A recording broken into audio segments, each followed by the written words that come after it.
Sejam bem-vindos e bem-vindas a mais um episódio do nosso podcast, A Evolução Natural. E hoje a gente vai falar sobre a nossa área internacional. E para isso eu estou aqui com o nosso sócio, Bruno Carvalho, que é responsável por todas as áreas internacionais da Galápagos. Seja bem-vindo, Bruno. Obrigado, Rebeca. Prazer estar aqui. Acho que depois de ouvir tantos outros podcasts, né, chegou finalmente a minha hora, né?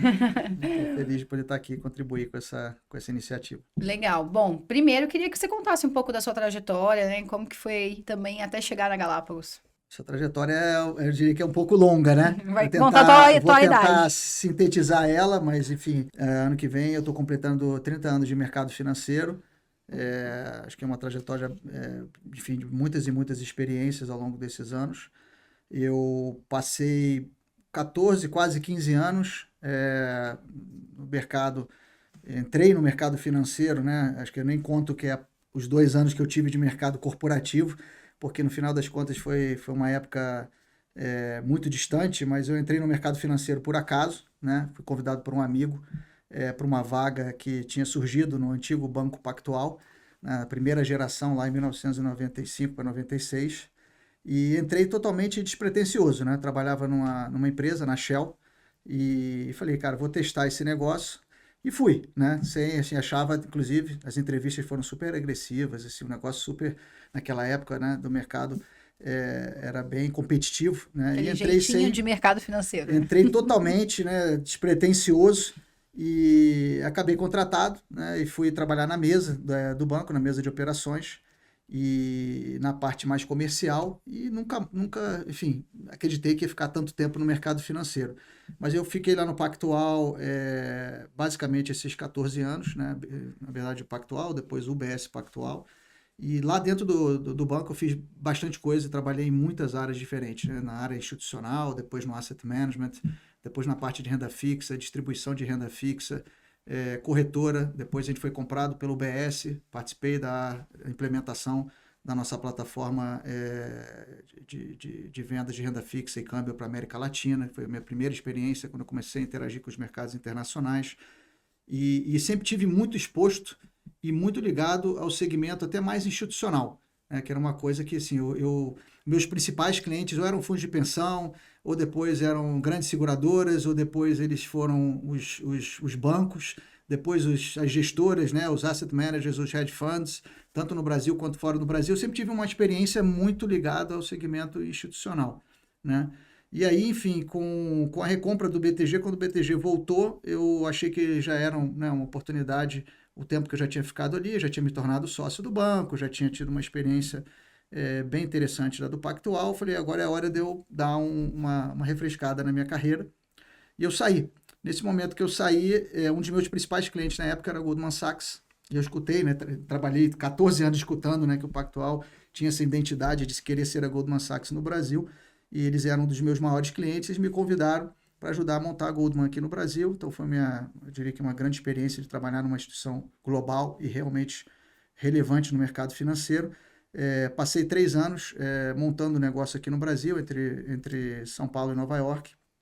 Foi uma experiência bastante bacana, né, no mundo institucional, e aqui a gente também, de novo, fez muita coisa com os principais gestores, enfim, os principais players de mercado dentro desse segmento.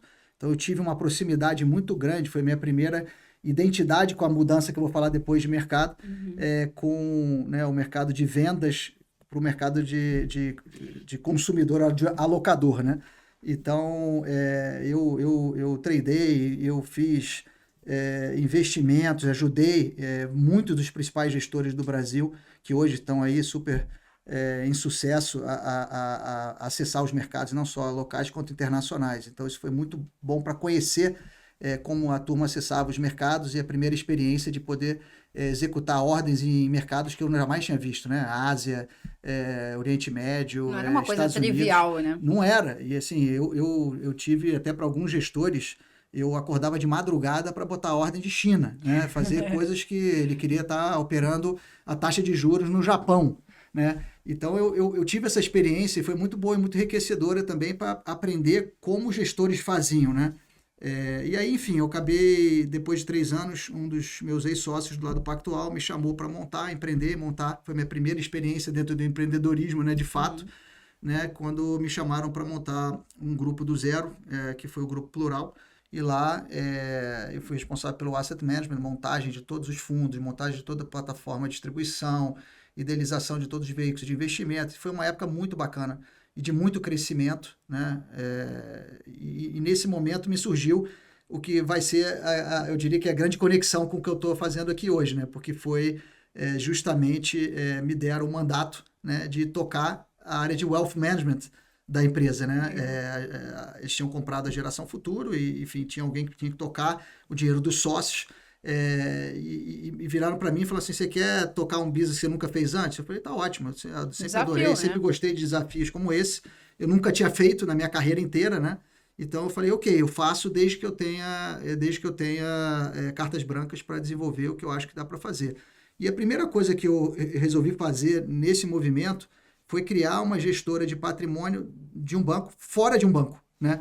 Que ninguém estava muito fazendo isso, né? Você tinha gestoras independentes naquela época, existiam poucas, né? Isso foi lá 2014, 2013, mas isso não tinha se proliferado de uma maneira contínua. Então eu falei, olha, eu topo desde que essa operação esteja fora do banco. Então a gente nasceu com a nossa operação e desenvolveu o Wealth Management, criando uma operação independente, né? A gente acabou se fundindo com 3 empresas na época, então foi uma trifusão, né?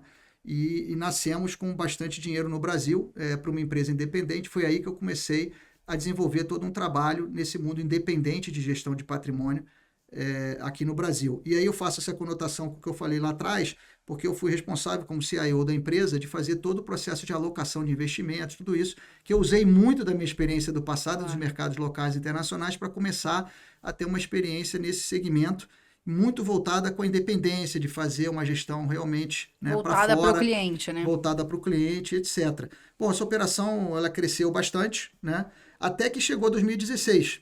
Em 2016 a gente estava num ano muito importante, que foi a decisão que o Brasil teve de aceitar a repatriação de recursos internacionais. E a gente tinha uma operação que ela era muito local e pouco internacional. Os nossos clientes que estavam dolarizados, a gente não queria aquela discussão de dinheiro está declarado, dinheiro não está... Eu falei, a gente não quer nem ver isso, né? Ou o cliente tem o dinheiro todo dentro do balanço dele, ou então não faz sentido. Então, a partir do momento que veio a repatriação de recursos, e a gente fez muito processo, eu virei e pensei assim, está na hora de ir para fora. Está na hora de a gente dedicar um tempo, de fato, para os nossos clientes, no momento de Brasil, que eu achava que fazia muito sentido, achava que, e ainda acho que o brasileiro tinha uma participação... Era um momento de política até bastante conturbado em 2015, 2016 ali, né? Foi bastante na época. E eu acho que, assim, naquele momento até de inversão, de ponto de dólar, de tudo, eu já tinha a impressão de que se tinha um patrimônio pouco dolarizado no Brasil, porque isso foi sempre uma característica no Brasil, de que só aqueles que tinham muito dinheiro tinham dinheiro fora, ou aqueles que tinham alguma correlação porque recebiam da empresa, ou tinham uma forma de remuneração que vinha uma parcela dolarizada, mas de certa forma era para muito poucos, né, poder aplicar recursos no exterior. E esse processo de repatriação, de regularização de capitais, ele veio para mudar, foi um início muito importante. E eu achei bom estar diretamente conectado. Então foi uma decisão de ir para fora para de fato fazer isso em loco, né, com a presença fora do Brasil, e acabei indo, né, e fomos, eu montei essa operação lá fora, junto com uma sociedade com outro family office americano, e foi um momento muito importante de aprendizado. Então, a partir daí, a empresa se internacionalizou lá atrás, e eu acabei, depois de muitos anos, a gente fez uma associação com um grupo espanhol que estava se posicionando no Brasil, e a partir daquele momento não fez mais sentido voltar a fazer parte de um grande grupo, né? Eu tinha saído, né, do Pactual, depois fui para a Goldman. Eu falei, eu quero ser independente e eu quero continuar com a independência. Então, a nossa empresa decidiu fazer uma associação com um grupo maior e global. E a gente falou, isso aqui não faz sentido. Aí eu acabei saindo, né? Continuei, eu estou baseado em Miami, sempre tive, né? Já estou há quase 9 anos em Miami. Acabei reencontrando o Fonseca, né? O Fonseca, que é o nosso fundador. Encontrei com eles, tínhamos trabalhado juntos lá no Pactual e contei sobre os meus planos, né? Que eu acreditava, achava que ainda tinha muito espaço para crescer e ter oportunidades no exterior. E ele falou, cara, a gente está montando aqui a Galápagos e a gente tem uma visão de que não dá para ser relevante se não for global. Com certeza. Então, faz todo sentido a gente explorar as oportunidades juntos. E nisso saiu né, a nossa sociedade e começar o projeto aqui da Galápagos desde o início, junto, estando globalizado e começando a desenvolver esse trabalho que hoje a gente está desenvolvendo lá fora. Eu vi nascer, né? No início ali, nosso RIA, né? E depois tudo que aconteceu, eu acho que vai de encontro aqui a minha próxima pergunta, que a gente vê que a Galápagos ela tem se destacado muito nesse mercado internacional. Queria que você contasse um pouco, né, de como que foi criar, como que ela foi estruturada, quais são os principais diferenciais, de fato, para os nossos clientes e o que você enxerga aí. Bom, a primeira decisão importante que a gente teve foi de montar e ter uma licença fora do Brasil, né? A gente, assim, não tem nada errado de você fazer o internacional ou querer operar ou ter a relação dos clientes no internacional através do Brasil. Mas a gente acha que tem uma relevância importante da presença física, né? Primeiro, pelo fato de que a gente enxerga e vê e passam muitas oportunidades quando você está presente, vivenciando, inserido, né, no inserido mercado. dentro do mercado, os acessos que a gente consegue. E segundo, que é muito importante, posso até falar um pouco mais sobre isso depois, é o fato de que quando você é local, você também atende local, você passa a ter um mindset do local. Então, assim, eu não sou um brasileiro investindo no exterior com a cabeça, eu sou, né, um estrangeiro investindo para um brasileiro. Uhum. E, além disso, nos dá e abre a porta para que a gente também atenda o estrangeiro, né? Então, hoje, a gente passou a fazer um trabalho importante para a gente olhar para o nosso cliente aqui do Brasil que quer internacionalizar, assim como a gente também atende o brasileiro que está nos Estados Unidos ou outras jurisdições, né? A gente também faz esse trabalho de dar esse suporte, né, para quem quer, né, não quer estar sendo atendido por uma plataforma puramente americana ou coisa do tipo. Então a gente resolveu montar o nosso chassi, que eu chamo, né, lá fora, exatamente como a gente tem no Brasil, ou seja, a gente montou uma gestora de patrimônio, a gente é um investment advisor, né? A gente decidiu estar regulado pelo principal regulador dos mercados de capitais, americano, no caso aqui no Brasil é a CVM, no caso dos Estados Unidos é a SEC, né, que eu diria que é o grande xerife, né, o maior xerife de regulação global, para que a gente tenha certeza que a gente está nos best standards, né, porque a gente está sendo regulado e regido, né, pelas principais características de investimento. Então a gente montou o nosso RIA, né, que é o Registered Investment Advisor, né, que é o nome da estrutura de uma operação de gestora internacional. Passamos por todo o escrutínio de formatação da estrutura, de todas as exigências legais, todas as características que você precisa para montar. Então, bastante investimento, bastante trabalho que a gente fez nisso e começamos a operar a nossa plataforma, que é uma plataforma independente, né? A gente não é banco, a gente não é corretora, a gente é advisor dos nossos clientes. Isso faz com que tenha muito alinhamento com o nosso processo, como é aqui no Brasil. A única remuneração que a gente tem é o nosso FII de gestão, que ele é conhecido, negociado, né, e estabelecido no momento que a gente tem a relação com o nosso cliente, né? A gente se preocupa em ter a relação com os clientes 100% associada àquilo que a gente faz dentro desse acordo de gestão do patrimônio do cliente. Então, assim, isso é muito importante porque isso também alinha com a nossa filosofia aqui de Brasil. Isso aqui é uma continuidade do que a gente faz, né? A operação dos Estados Unidos, depois eu vou falar um pouco sobre a Europa também, mas essa relação é uma relação que a gente entende que tem que estar 100% alinhada com o que a gente faz, né? Não tem uma separação. A operação fora do Brasil é diferente da operação do Brasil. Quer dizer, a filosofia, o processo, tudo que a gente faz... E até o portfólio do cliente é enxergado como um só, né? Exato. Isso é fundamental. Então, a gente montou essa operação dessa forma, a gente se preocupou em atrair pessoas lá fora que já tinham bastante experiência em todos os processos, desde o onboarding, desde a parte operacional, desde a parte de compliance, desde a parte de gestão, quer dizer, que a gente pudesse ter gente que já estava há bastante tempo nos Estados Unidos e que, né, tinha esse diferencial de poder nos ajudar a montar esse business. E a gente foi desenvolvendo isso, né, ao longo do tempo. Hoje, por ser uma plataforma independente, a gente tem relacionamento com as principais instituições financeiras americanas, né?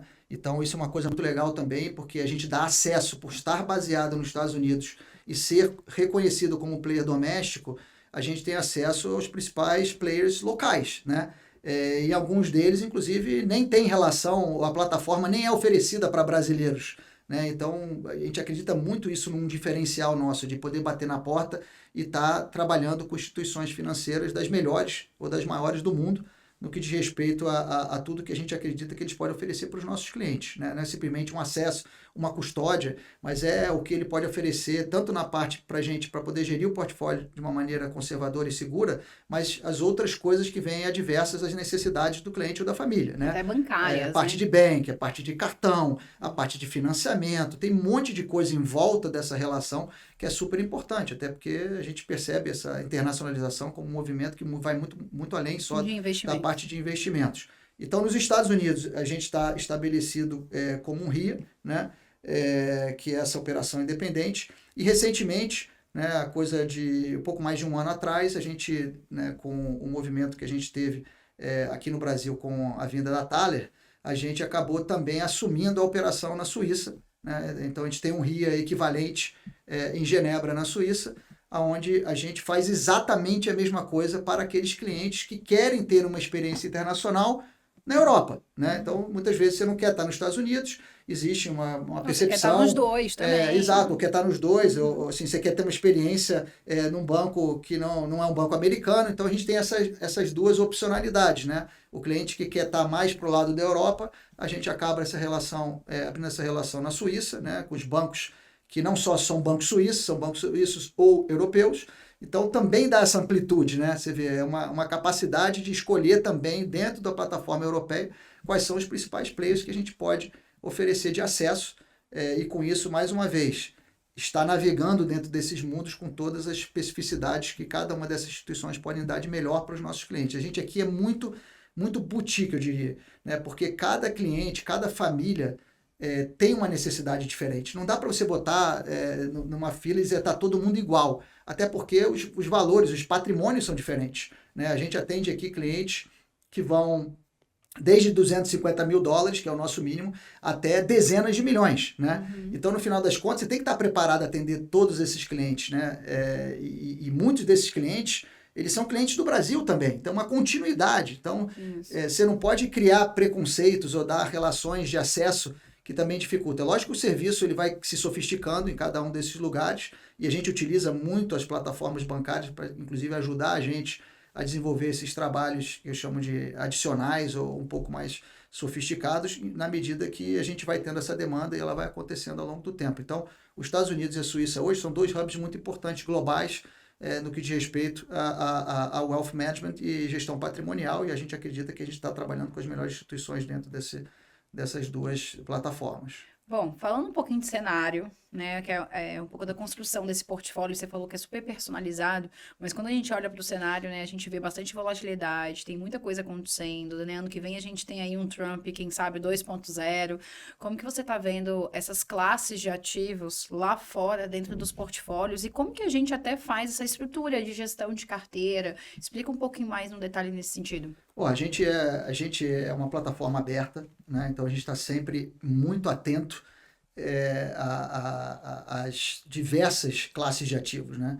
A gente sempre fala, né? O mercado de capitais no Brasil, ele se desenvolveu muito ao longo dos últimos anos, né? Tem muita coisa legal que aconteceu no Brasil, a democratização de investimento, a amplitude, né, de oportunidades, até mesmo o mercado internacional está mais presente no Brasil através de gestoras, através de produtos listados na B3. Tem muita coisa que aconteceu, né, ao longo desses anos, mas quando você olha de fato o que você tem de oportunidade, quando você está fora do Brasil, é muito extenso, é muito grande, né, até esse difícil, universo. Né, para o investidor decidir o que vai... Exato, é muito complexo, porque você tem, assim... É difícil porque o cara que está no Brasil não vê a complexidade, né? No Brasil, você às vezes vai comprar um papel de renda fixa, o mais longo que tem, depois você está chegando ali num 10 anos, 15 anos, uns 20 anos. Lá fora, você tem papéis de 30 anos, você tem papéis perpétuos, né? Você tem uma série de instrumentos que não são replicáveis aqui no nosso mercado, né? Então, eu acho que assim, o universo hoje, ele oferece tanta coisa que a gente procura, às vezes, até simplificar, né? Porque a gente, como advisor, a gente tenta tomar muito cuidado, a nossa equipe, dentro do nosso processo de investimento, primeiro que o investidor conheça e saiba o que está acontecendo, né?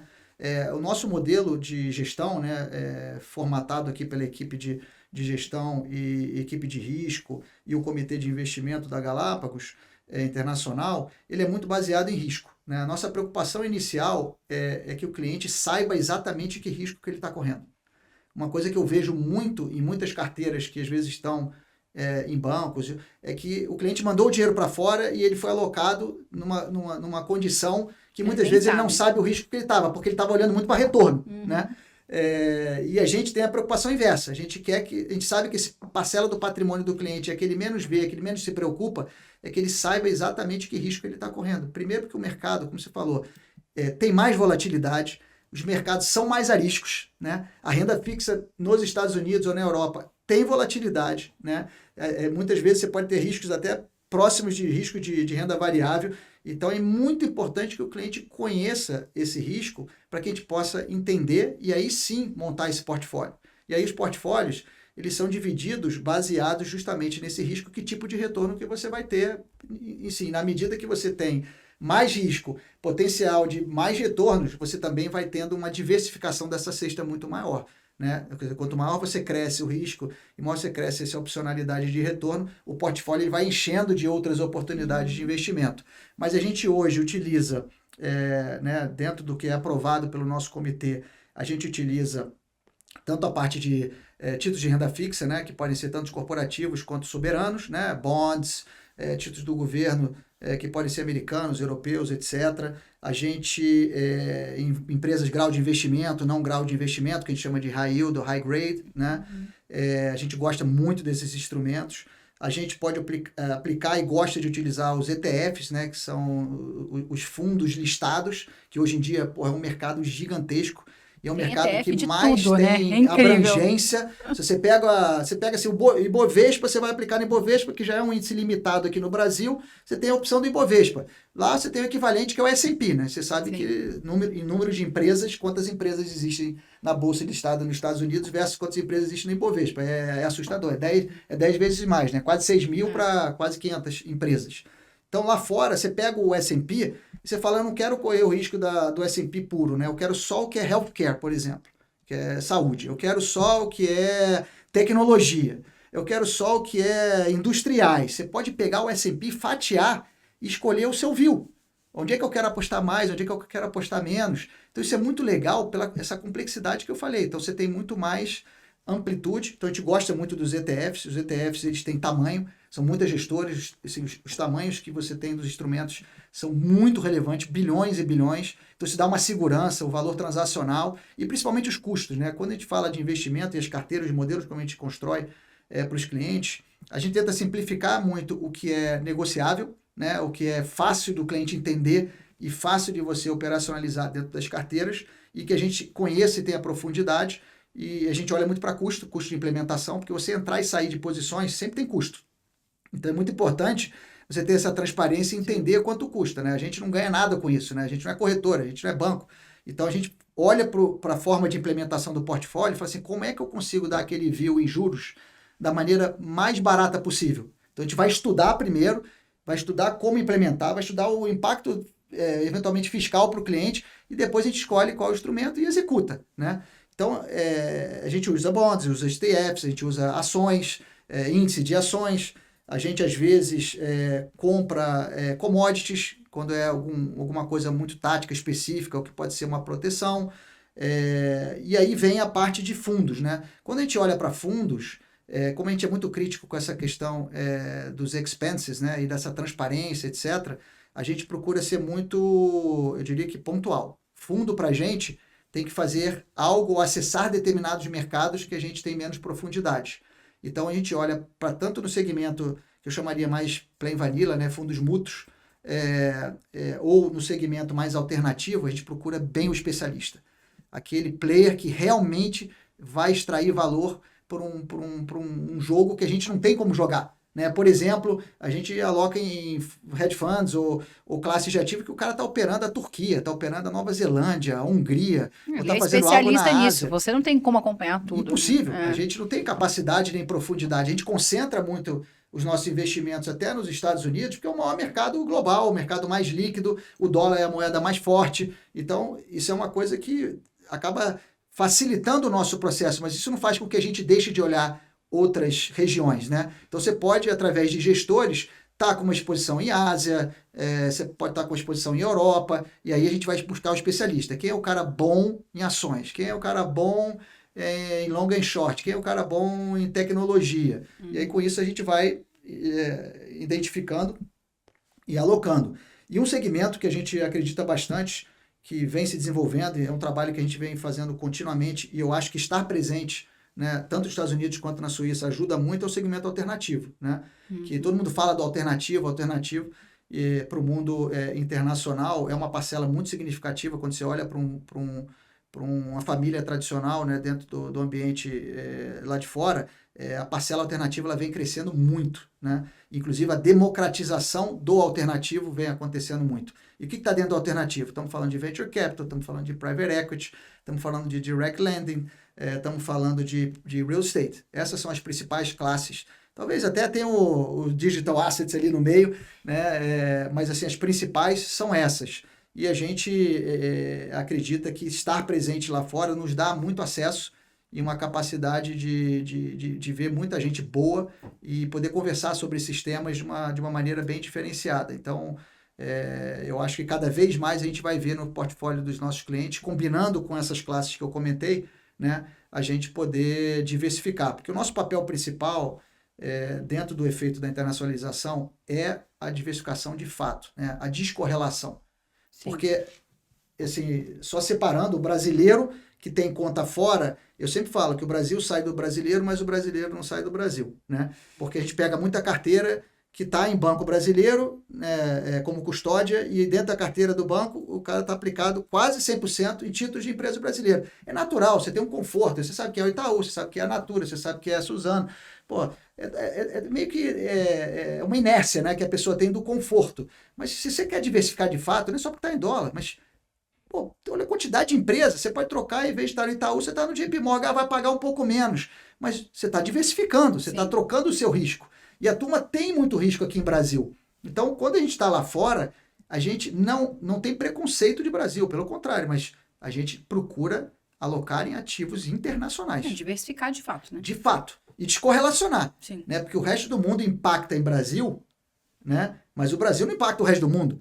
Então, assim, essa conotação é muito importante do ponto de vista, né, quando você está fazendo esse investimento acontecer. Pode. Então, assim, eu acredito muito que essa diversificação ela vai trazer muito valor no tempo e na medida que a gente percebe, né, que esse investidor ele tá ganhando confiança. A transparência ajuda o investidor a perceber o que está sendo feito. Então, a gente trabalha muito aqui com explicar, educar o cliente, dar a informação completa, né, do que ele está investindo, como ele está investindo, quanto custa investir nessas classes. Então, isso contribui muito para que a gente consiga, dentro desse ambiente que você colocou de volatilidade, de excessivas mudanças, né, geopolíticas. De uma forma menos volátil. Exato, sem dúvida. Até quero pegar esse gancho que você falou sobre educação, né, dos clientes. A gente pegar uma pesquisa da Receita Federal, nos últimos 5 anos a gente teve um crescimento de 200% dos investidores internacionais, mas a gente nem atingiu ainda 1 milhão de brasileiros que investem lá fora.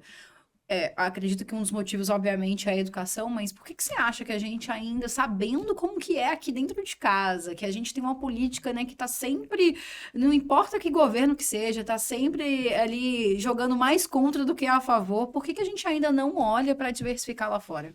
Eu acho que sim, olha, essa tendência, ela tá aumentando bastante. Lembra que quantos anos levou para o brasileiro aplicar na Bolsa do Brasil, né? Existia um projeto da Bolsa de anos para chegar em 1 milhão. E agora tem, sei lá, quantos milhões. Mas demorou muito. Então, assim, o brasileiro ele tem uma tendência muito bairrista. O mercado de capitais do Brasil, se você olhar para a América Latina, o único mercado decente de capitais está no Brasil. Então, você tem uma certa... Assim, o Brasil é muito sofisticado, a indústria de fundos é muito boa, a indústria de fundos é muito regulada. Então, o conforto vem daí. E 2, né?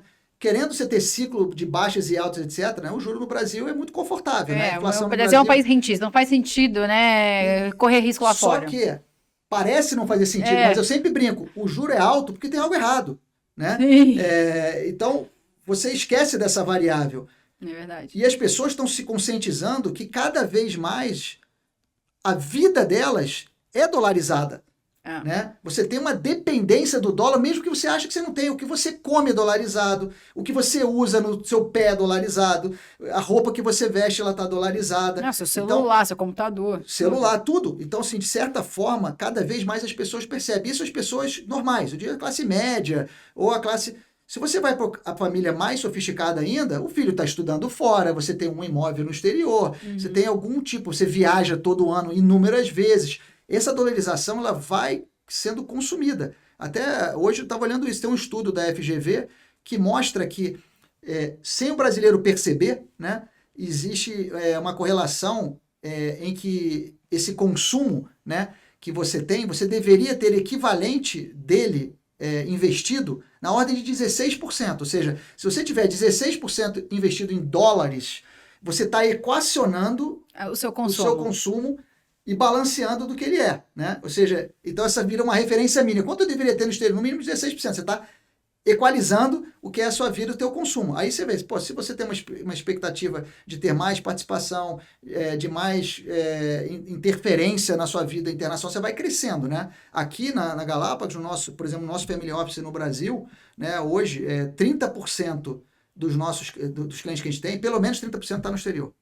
Pelo menos. Aí o cliente tem mais participação e vai por 40%, 50%, até o ponto que é o que eu falei, você decide se mudar, houve um processo imigratório gigantesco nos últimos anos para fora do Brasil, o Brasil passou por um processo imigratório muito grande, onde muita gente foi tanto para os Estados Unidos quanto para a Europa e se tornaram residentes nesses lugares. E quando você se torna residente num país como os Estados Unidos ou vários da Europa, você passa a ter uma condição tributária diferente, você passa a ter uma condição de utilização do teu dinheiro diferente. E a gente hoje atua nisso também. Então isso ajuda muito. Então acho que esse processo de internacionalização está só no começo. Ele tem um potencial gigantesco. Mais e mais a gente vai percebendo que é fácil acessar o exterior. E acessar o exterior, seja do Brasil, ou acessar o exterior podendo estar fora também. Então, assim, isso aqui eu acho que a gente está num ponto de inflexão importante. E aí vem as crises, a turma fala, pô, mas agora o dólar 6, eu não quero mandar mais o meu dinheiro para fora. Continua mandando. Continua mandando. Assim, eu não vou dar previsão de câmbio, assim, eu não dou previsão de câmbio para cliente. Porque eu falo assim, é que nem o pessoal fala de bolsa. Qual a bolsa está cara, a bolsa está barata. Você bota dinheiro na bolsa todo dia, você vai ganhar dinheiro. Então, assim, o câmbio é a mesma coisa. O câmbio barato é o câmbio que você... É o câmbio de hoje, né? Assim, é o câmbio que você não tem. É o câmbio que você não tem. Então, todo dia você tem que enxergar e falar, eu quero ter uma experiência, eu preciso ter essa experiência. E eu acho que ela vai cada vez mais se mostrar eficiente ao longo do tempo. Se olhar para trás mais ainda, né? Eu faço esse estudo, a gente faz esses estudos para clientes, onde você olha e fala, porra, nos últimos 12 anos, se eu botei meu dinheiro no CDI, eu perdi, eu ganhei em relação ao dólar, né? Aí você olha lá e fala, pô, em relação ao dólar, nos últimos 12 anos eu estou igual ao dólar. Mas você não vai lá para fora e bota zero e bota o dólar debaixo do colchão. Você aplica o dinheiro, né? Dólar mais alguma coisa. E o dólar mais alguma coisa, na medida que você sofistica a tua carteira, é imbatível. Ganha do CDI, né? Então, assim, não é aquela história que o CDI é imbatível de fato. Né? Se você faz um pouquinho de dever de casa, ainda mais agora que o juro lá fora começou a subir, né? Subiu muito ao longo dos últimos anos, né? Agora começando a cair. Né? Subiu bastante, a gente tem uma base muito boa que ajuda a gente a sustentar essa oportunidade e acreditar que ela está aí para ficar. Bom, para encerrar, nosso podcast chama Evolução Natural. Como que você acha que vai ser aí? Eu acho que passa muito do que você falou, né? Que é ter mais cliente, mas além disso, a evolução natural dos investidores lá fora. Como que você vê esse mercado e essa estrutura de investimentos lá fora? Eu acho que vai cada vez mais, as coisas vão se flexibilizar. Está tendo uma flexibilização natural pela própria regulação. Né? O regulador está percebendo esse movimento. Existe muita segurança, né, do que está sendo feito, então isso ajuda também, junto com esse educacional, você ter a regulação, tanto no Brasil quanto fora do Brasil. Eu acho que existe o processo natural, que eu chamo de democratização, então mais ativos estão sendo disponibilizados, né? Você vai ganhando mais confiança com isso. Então, assim, a evolução natural para mim, ela parte tanto do investidor, que vai se tornando mais confiante, vai tendo mais gente fazendo, você vai tendo mais acesso, você vai ganhando mais confiança, e do lado do investimento você vai tendo mais disponibilidade, né? Vai ter mais ativos disponíveis para você poder entender e você poder participar, que não é só a experiência, né, do título de renda fixa ou do fundo mútuo. Você vai começando a perceber que você pode investir em outras classes que são mais difíceis fora do Brasil. Como eu falei, a gente faz private equity, a gente faz venture capital, a gente faz... real estate, que é outra classe que o brasileiro adora aqui no Brasil. Lá fora, a gente consegue investir em real estate por coisas maravilhosas com muito mais retorno do que você tem no Brasil.